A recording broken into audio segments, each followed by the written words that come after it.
কারণ এটা আমি আবার অনেক গাভীকে সালাম করি রাতে এসে, হ্যাঁ, যে তোমাদের যেন সেবা করে যেতে পারি, দোয়া করে আমাকে। আসলে কিভাবে সালামটা করেন? আমি ওই গাভী তো ওরা মাথার মধ্যে ধরে এই করি।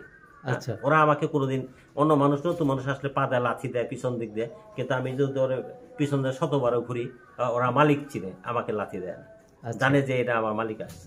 সুপ্রিয় দর্শক, আসসালামু আলাইকুম। দর্শক, আপনাদেরকে প্রীতি ও শুভেচ্ছা জানিয়ে শুরু করছি আজকের প্রতিবেদন। দর্শক, আজ আমরা আপনাদেরকে নিয়ে এসেছি ফতেনগর কলাতিয়া ক্যানিং হাউস। আর এই খামারটির কর্ণধার তিনি দীর্ঘদিন বিদেশে ছিলেন। বিদেশ থেকে ফিরে সে গরু লালন পালন শুরু করলেন। তার আগে একটু জানিয়ে রাখি দর্শক, সুশিক্ষিত এবং মার্জিত একজন খামারি। তার সাথে আমরা কথা বলে বিস্তারিত তথ্য আপনাদেরকে জানানোর চেষ্টা করব। সে খামার করে গরু লালন পালন করে এখন কেমন আছে এবং নতুনদের জন্য কিছু গুরুত্বপূর্ণ পরামর্শ আমরা আপনাদেরকে জানানোর চেষ্টা করব। দর্শক, আমরা আপনাকে দেখানোর চেষ্টা করছি যে গাভীগুলো এখনো বিদেশি জাতের, অস্ট্রেলিয়ান উন্নত জাতের গাভী আমরা দেখতে পাচ্ছি। দর্শক, তো চলুন আমরা একটু কথা বলি সেই কর্ণধারের সাথে, কথা বলে বিস্তারিত তথ্য আপনাদেরকে জানানোর চেষ্টা করি। আমরা পাশে আর একটা শেড দেখতে পাচ্ছি, তো কেন এইভাবে আলাদা আলাদা করে শেড করে গরুগুলো রাখা হয়েছে সেটাও আপনাদেরকে জানানোর চেষ্টা করব। তো চলুন আমরা কথা বলি। দাদা নমস্কার। হ্যাঁ নমস্কার। আচ্ছা, কেমন আছেন?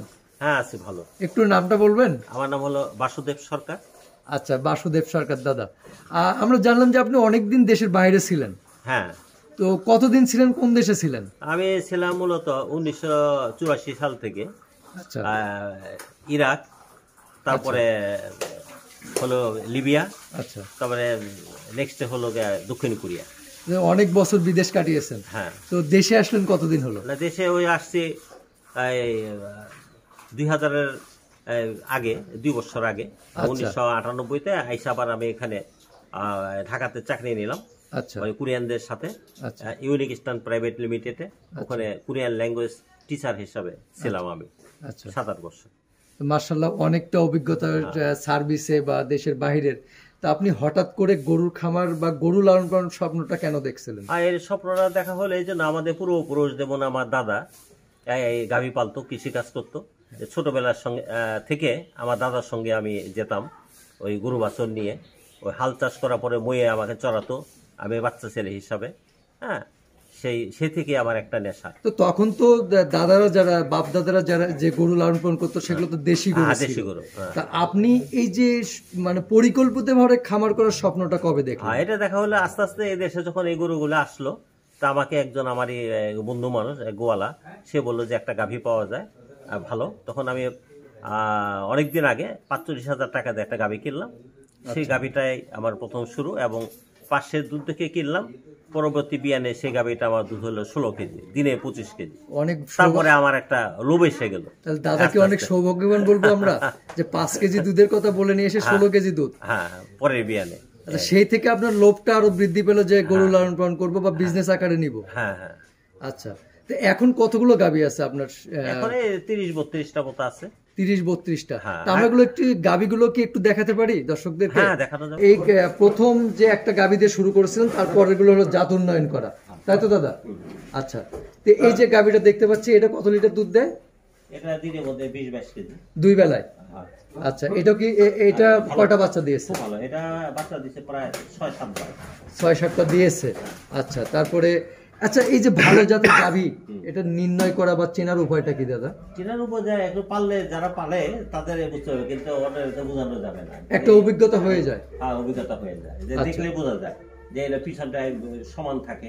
পিছনটা যদি উঁচু হয় গাভীর, পিছনটা উঁচু হলে তাহলে সেই গাভীটা ভালো। একটু উঁচা থাকলে বা সমান থাকলে বা লেজটা একটু ছোট থাকবে, চোষ নাই, চোষ থাকে না, চোষ থাকবে না, সেগুলো ভালো দুধ দেবে। শিংগুলো বাঁকা থাকে। আচ্ছা, শিংগুলো বাঁকা থাকবে। আর দর্শক, নতুন নতুন কিছু ইনফরমেশন আমরা জানতেছি, যে ইনফরমেশনগুলো কাজে লাগাতে পারবেন আপনারা। তারপরে পাশে যে গাভীটা দেখতেছি, এটা ওইরকমই 20-22 কেজি। এটাও 20-22 কেজি। এটা কয়টা বাচ্চা দিয়েছে? এটাও 6-7টা দিয়েছে। ভালো দেখে রেখে দিয়েছে কিন্তু। আচ্ছা, মানে ভালো দেখে আর বিক্রি করেন নাই আপনি? বাচ্চা এটাও ভালো দুধ। এটার বাচ্চা বাচ্চা দিবে। আচ্ছা, দর্শক শুনলেন যে নিজেরা যদি জাত উন্নয়ন করা যায় তাহলে আসলে কিন্তু ভালো জাতের গাভীগুলো পাওয়া যায়। তো মূলত যে আমার গাভীর থেকে আমার বাচ্চা উৎপাদন করি, আমি কিনে রাখি। আচ্ছা, তো 21 বছরের মধ্যে আমি আজকে 10 বছর যাবতই মানে এই করি না। আচ্ছা, 10 বছর যাবত আর কিনেন না? কিনি না, আমার গাভীর থেকে আমি এই করি। তো এই যে আপনি গরু লালন পালন করে আসলে কেমন আছেন এখন? এখন আছে, আগে তো ভালোই ছিলাম, কিন্তু 5 বছর যাবত একটু বেশি ভালো না। কেন দাদা? বিফোর 5 ইয়ার্স মানে তখন লেবারের মজুরি কম ছিল, হ্যাঁ, দুধের দামটা এরকমই ছিল, এখন দুধের দামটা বাড়ে নাই, পুরা ভুসির দাম অনেক বেড়ে গেছে, গরুর খাবার গোখাদ্য, হ্যাঁ, দেশ গ্রামে এখন জমি বিভিন্ন বিল্ডিং হয়ে যেতেছে, খাবারের খুব অভাব, হ্যাঁ, আচ্ছা, তো কষ্ট বেশি পড়ে যায়। বেশি দুধের গাভী যেগুলো সেগুলো খাবার বেশি দেয় এবং সহজে যাতে নির্ণয় করা যায়, যার কারণে আলাদা আলাদা শেড করে সে গাভীগুলো রেখেছেন। তো যেটা হলো দাদা, এই যে যেটা বললেন যে খাবারের দাম বা এগুলো নিয়ে, এই সব কথা নিয়ে কি সরকারের উচ্চ মহলে কখনো কি কোনো অ্যাপ্লিকেশন বা কোনো কথা বলেছেন? না, বলি নাই, কিন্তু আমাদের এখানে ডাক্তার আছে, এরা আছে, কিন্তু এবারও আমার নামটা নিয়ে গেছিল, ছবি টবি নিয়ে গেছিল, কিন্তু অনেকে শুনলাম কেরানীগঞ্জের দিকে, দক্ষিণী কেরানীগঞ্জ, পূর্ব কেরানীগঞ্জে অনুদান পাইছে অনেকে, কিন্তু আমরা পাইলাম না। আচ্ছা, এগুলোর তো অ্যাসোসিয়েশন বা সংগঠন আছে, হ্যাঁ। সেগুলোর সাথে কি জড়িত আছেন? না, আমি তো, আমার নাম তো ওখানে ই করা আছে, আমার খামারের নাম হলো জ্যোতির্ময় দুগ্ধ খামার, উপজেলায় লিস্টেড আছে, কিন্তু তারা তো জানে আমার এইটা, হ্যাঁ, কিন্তু আমাদের গাভী যদি বেশি দেখে, যদি মনে করে না তারা সচ্ছল ভালো, তাদের টাকা আছে, এইভাবে হয়তো আমাদেরকে সেই ইয়ে থেকে, লিস্ট থেকে তালিকাটা বাদ কিন্তু দেওয়া একটা হবে। কথা আছে, চকচক করলে তো স্বর্ণ হ্যাঁ, হয় না, হয় না, ওপর থেকে মানুষকে চেনার উপায় নাই। উপায় নেই। আসলে এই জিনিসগুলো মানে কিভাবে খেয়াল করা উচিত বা নজর দেওয়া উচিত বলে মনে এখানে করেন? প্রশাসনে যারা আছে, আমার মনে হয় স্বচ্ছ লোকের প্রয়োজন, তারা ঠিকভাবে দেখুক, কারণ আমরা মূলত যেভাবে ক্ষতিগ্রস্ত হয়েছে, এটা এটা পূরণ হওয়ার মতো না এই ভাইরাসের কারণে। দেশি গরু আস্তে আস্তে বিলুপ্ত হয়ে যাচ্ছে প্রায়, তা আমরা দেশি গরুর থেকে বিদেশি বীজ কেন নিই না বা নিতে পারি না, বা সম্ভব কিনা? না, দেশি গরুর মধ্যে বিদেশি বীজ নেওয়া যাবে, ই হবে, বাচ্চা ভালোই হবে, হয়ে যায় অনেক সময়, কিন্তু দেশি গাভীটার দুধ কম হয়, যার জন্য পোষায় না, কারণ একটা গাভী যে 3 কেজি 2 কেজি দুধ হয়, সে দুধ বিক্রি করে মানুষদের পালন করা যাবে না। কিন্তু আমরা কি বিদেশের উপর নির্ভর হয়ে থাকলাম না, সেক্ষেত্রে কি কিন্তু আমাদের? ওই দেশি গরুকে বিদেশি বীজ দেওয়া যাবে, বিদেশি বীজ দিলে ডেভেলপ হবে। আচ্ছা, তো মানে সেটা হলো জাত উন্নয়ন, হ্যাঁ, যেটা জাত বলি উন্নয়ন, আমরা, হ্যাঁ, জাত উন্নয়ন আস্তে আস্তে সেটা কি আমাদের দেশে উন্নতি হচ্ছে কিনা? হ্যাঁ, হচ্ছে। হচ্ছে। এটা ঠিক, হ্যাঁ। তাহলে কি আমরা নির্ভর করতে পারি যে আমাদের দেশের উপর, যে বিদেশ থেকে আর নিব না? হ্যাঁ, নির্ভর করা যায়। নির্ভর করা যায়? হ্যাঁ, করা যায়, হ্যাঁ। আচ্ছা। আমার ব্যক্তিগত 21 বছরের অভিজ্ঞতা থেকে আমি বলতে পারি, এই যেমন আমি 21 বছরের মধ্যে এখন 11 বছর যাবত আমি কোনো বাহির থেকে গাভী কিনি না, আমার নিজস্ব গাভীর থেকে বাচ্চা উৎপাদন হয়, সে বাচ্চাকে বড় করে আমি গাভী করি। বীজটা তো বাইরে থেকে আনতে হ্যাঁ, হয়। বীজটা তো সাবারে হয়।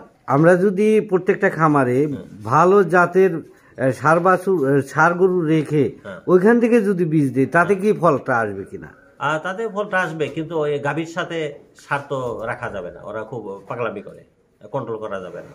ওই তো আমরা আলাদা ব্যবস্থাই রাখলাম। আলাদা রাখে, কিন্তু এখানে তো তাই করে, সাবার ডায়েরিতে যেগুলি আছে, সেই সারগুলিকে ওখান থেকে বীজ সংগ্রহ করে ওরা ই করে, কিন্তু প্রক্রিয়াজাত করে। আমরা যে সিমেন্টটা ব্যবহার করি, এটা হ্যাঁ, কোন সিমেন্ট। কোম্পানির সিমেন্ট? আর সিমেন্ট তো কোম্পানির না, এটা গভর্নমেন্টেরই, আবার কোম্পানিরও আছে, কিন্তু কোম্পানিটা আমরা দেই না, আচ্ছা, কিন্তু সরকারেরটা হলো নির্ভরযোগ্য, যেমন সাবারে। সরকারি যেটা দিচ্ছে সেটা কি আসলে নির্ধারিত কোনো ইয়ে আছে যে এটা এই ধরনের সিমেন্ট? হ্যাঁ, আছে, যেমন নাম্বার আছে 75 নাম্বার, 80 নাম্বার, 87 নাম্বার, 100 নাম্বার, হ্যাঁ, 100 নাম্বার 20 টাকা বেশি দেওয়া যায় না, 100% আমাদের ক্লাইমেটে অ্যাডজাস্ট হয়। সেই নাম্বারিং গুলোতে আসলে কি মিন করে? আর নাম্বারিং গুলিতে দেখা যায় যে ওই ই হয়, যেমন সিন্ধি আছে, তারপরে ওই অস্ট্রেলিয়ান আছে, তারপরে ওই বিভিন্ন উচ্চতর মানে এটা জাতের আছে। নাম্বারের উপর বেসিস করে হ্যাঁ, নাম্বারটা ইন্ডিকেট করা আছে যে এইটা এই ধরনের সিমেন্ট বা এই জাতের। হ্যাঁ, হ্যাঁ। আচ্ছা, তো এই যে আপনার অনেক দিনের অভিজ্ঞতা, আসলে গরু লালন পালন করে অনেকটা ভালো আছেন বোঝা যাচ্ছে, হয়তো মাঝখানে লসে ছিলেন, না, তারপরে তো ভালো আছেন। ভালো বলতে এটাই, যে এটা বসা একটা কথা আছে না, যে ওই something is better then nothing, বসে থাকার চেয়ে বেকার খাটা ভালো। আমি এখন এই যে বয়সে, না, আমার বয়স 62, কারণ এখন যে বাসায় একেবারে বসে থাকি, তাহলে আমি খুব হয়ে যাবো। তা আপনি একটু বলবেন যে ষাঁড় গরু এবং গাভী গরু, এই দুটার মধ্যে কোন সাইডটা বেশি প্রফিটেবল মনে হয় আপনার কাছে? প্রফিটেবল হলো এই ষাঁড় গরু, ষাঁড় বাচ্চা কিনে যদি ই করতে পারে, তাহলে এটা। কিন্তু ষাঁড় গরু কিনে যারা অভাবী সংসার, গরিব যারা, হয়তো তাদের মোট সম্বলই আছে 4 থেকে 5 লক্ষ টাকা, তো তারা যদি ষাঁড় গরু লালন পালন করে, তাই তো বছর ভরে ইনভেস্ট করতে হবে না, বলছেন না, ওইটা ষাঁড় গরুটা 3-4 মাস পাললেই হয়ে যায়, ছোট বাচ্চাটাকে 4-5 মাস পাললেই সেটা বিক্রি হবে ডাবল, ওইটা লোকসানে কোনো হওয়ার কোনো সম্ভাবনা নাই। কিন্তু আমাদের অভিজ্ঞতা তো দেখছি গত 2-1 বছরে হয়তো একটা গরু কিনছে 1 লক্ষ টাকা দিয়ে, তার পিছনে খরচ করছে 50,000 টাকা, 1.5 লক্ষ টাকা হয়েছে, গরুটা বিক্রি করছে 1,10,000 টাকা বা 80,000 টাকা, এরকমও তো ঘটেছে। কিন্তু গাভী গরুর তো এই লসটা হওয়ার সম্ভাবনা থাকে না। গাভীর যে আরেকটা দিক খারাপ আছে সেটা হলো যে গাভীর এই হয় ম্যাস্টাইটিস হয়। হ্যাঁ, যেমন একটা গাভী আমি কিনলাম 2.5 লাখ টাকা দিয়ে, সেই গাভীটা নিয়ে আসলাম, আসার পরে ম্যাস্টাইটিস হলে অনেক সময় একবার 2বার নষ্ট হয়ে যায়, অনেক সময় ট্রিটমেন্ট করলে সেরে যায়, কিন্তু অনেক সময় সারে না। তখন বার যদি একটা নষ্ট হয়ে যায়, সে 2.5 লাখ টাকার গরু বিক্রি হবে তখন 80,000 70,000 টাকা, কিন্তু সেই বিক্রি করে ওই টাকাটা পোষানো যাবে না। সেই রোগগুলো যাতে না হয় সেই জন্য আগে থেকে করণীয় কি? হ্যাঁ, সেটা ওই যে এরকম হাইজেনিক করতে হয়, পরিষ্কার পরিচ্ছন্ন রাখতে হয়। যেমন যে আপনি পরিষ্কার পরিচ্ছন্নতা রাখছেন, এই যে আপনি এত সুন্দর পরিষ্কার পরিচ্ছন্নতা রাখছেন, এরপরেও কি কোনো দুর্ঘটনার শিকার হয়েছেন? হ্যাঁ, হয়। এটা তো ভাইরাস, তো এটা বাতাসের সাহায্যে আসে তো। আচ্ছা, হ্যাঁ, কিন্তু ভাইরাস থেকে মুক্ত হওয়ার কোনো উপায় নেই? না, মুক্ত এরকম এই ওষুধপত্র ব্যবহার করতে হবে, গরুর ঘরে করতে হবে। আচ্ছা, এখন গরুগুলোকে খাওয়ান কি কি প্রতিদিন? আমি তো সাধারণত আগে কুড়া টুড়া খাওয়াই না, এখন খাওয়াই হলো মুগের ভুসি আর গমের ভুসি। খাওয়ানোর মধ্যে কোনো ডিফারেন্স আছে কিনা, যে এইটা খাওয়ালে গরুটা গ্রোথ বেশি হবে, দুধ বেশি হবে? আছে, বিভিন্ন রকমের কেমিক্যাল জাতীয় এখন ওষুধ বিক্রি করছে, আমি আবার ওগুলি খাওয়াই না। কারণ হলো যে আমি শুধু ওই মুগের ভুসি আর গমের ভুসি, মানে এই দুইটা জিনিস খাওয়াই, এটা মানে ফ্রেশ। আর গরুর হলো ওই যে ঘাস বলতে ভুট্টা ঘাস, তারপরে লেফিয়ারের ঘাস, খেসারি ঘাস, হ্যাঁ, এগুলো। আচ্ছা দাদা, এখন কি একটু বলবেন যে আসলে হয়তো আপনি যে সময় খামারটা দিয়েছেন বা সেই সময় অনেকটা ভালো ছিলেন, হয়তো প্যান্ডামিক সিস্টেমের কারণে কিছুটা লসে আছেন, কিন্তু ওভারঅল কি বলবেন যে এই সেক্টরটা আসলে লাভজনক কিনা? যদি সঠিক তত্ত্বাবধান করা যায় তাহলে লাভজনক। আচ্ছা, সঠিক তত্ত্বাবধান বলতে কি কি বোঝাচ্ছেন? সঠিক তত্ত্বাবধান বলতে নিজেকে শ্রম দিতে হবে, শুধু মানুষের উপরে, ওই রাখালদের উপরে ডিপেন্ড করলে চলবে না। আমি রাখাল রেখে চলে গেলাম, এখানে তারা ওই অন্যরকম করে ফেলে। হ্যাঁ, আচ্ছা, আর যেটা বলবেন যে ধরেন আমাদের দেশে অনেক বেকার আছে, তো আসলে এই সেক্টরে ইনভেস্ট করতে চায় বা দেখা গেছে যে বিদেশ যায় 5 লাখ 10 লাখ টাকা খরচ করে, তো তাদের উদ্দেশ্যে কি বলবেন আপনি? আপনার মেসেজটা বলবো, যদি তারা নিজেরা শ্রম দিতে পারে, ঘাস কাটতে পারে, গরুকে খাওয়াইতে পারে, এবং গাভীকে যদি গোসল করাইতে পারে, নিজে যদি সবকিছু করে, 3 থেকে 4টি গরু বা পারলে 5টা গরু পারলে তার লাভ হবে, বিদেশে যাওয়া লাগবে না।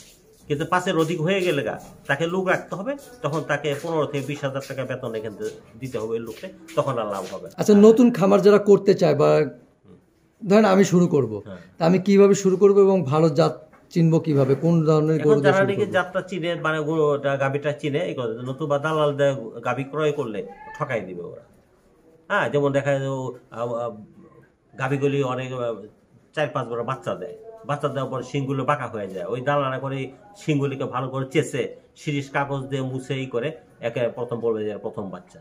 এইটাও কি হয় দাদা আসলে সম্ভব? হ্যাঁ, সম্ভব। ওইটা শিংয়ের উপরে নির্ভর করে গাভীটাকে জুয়ান এবং বৃদ্ধ মনে হয়। খামার নিয়ে আপনার ভবিষ্যৎ পরিকল্পনা কি? আরে আমি তো আছে যে দেখি, আমি যতটুকু সম্ভব যে আমি চেষ্টা করবো যে এটাকে আবার ধরে রাখার জন্য, একটা নেশা হয়ে গেছে।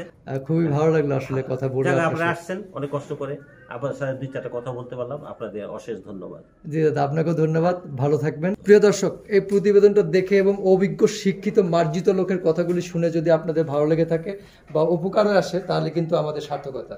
তো যারা নতুন খামার করবেন, আসলে জেনে বুঝে এবং অভিজ্ঞ খামারিদের পরামর্শ নিয়ে খামার করবেন। না জেনে না বুঝে যদি খামার করেন, তাহলে কিন্তু অবশ্যই লসের ভাগে পড়ে যাবেন। তো সবাই ভালো থাকবেন দর্শক, সবাইকে অসংখ্য ধন্যবাদ। আসসালামু আলাইকুম।